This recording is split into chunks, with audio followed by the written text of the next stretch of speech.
We can add a slide to this. This is not indicated on the sheet, but if I add a slide on the third note, that fifth string, and replace it with a 2 to 5 slide on the fourth string. See, this is how we make these things sound a little more driving, a little more professional.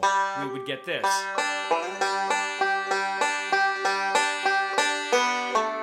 But the first thing is just to get used to that basic roll, all right? You promise me that you'll do that? Okay.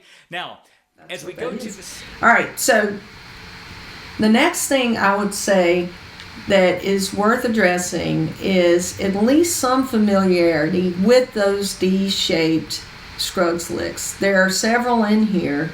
The most common one is... I just really believe that's a great thing to know. That was a little different.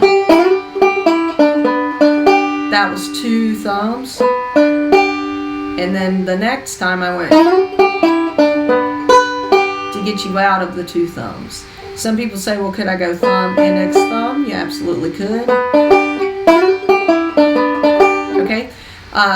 One thing to note, and it is noted on here, there's a lot of double indexes, and I know we avoid those typically, but this group of licks just calls for a lot of indexes to be doubled. So don't sweat that. We'll talk about it as we hit them. So that's a good lick to know if you're going to tackle something like this.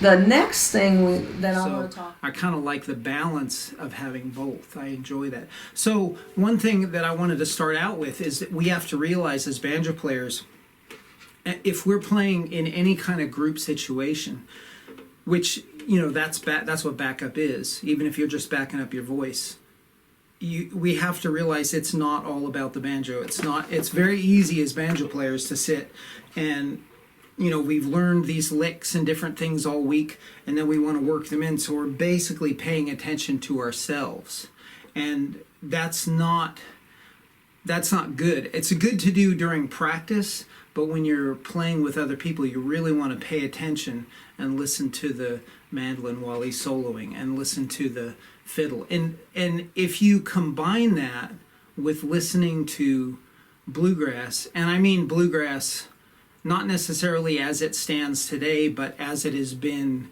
since 1946, if you listen through all those years and hear what they did behind what the banjo did behind the other instruments, there's a lot we can learn from that. And I've spent a lot of time listening, paying attention, and seeing what exactly, you know, Earl did behind the fiddle and what JD did.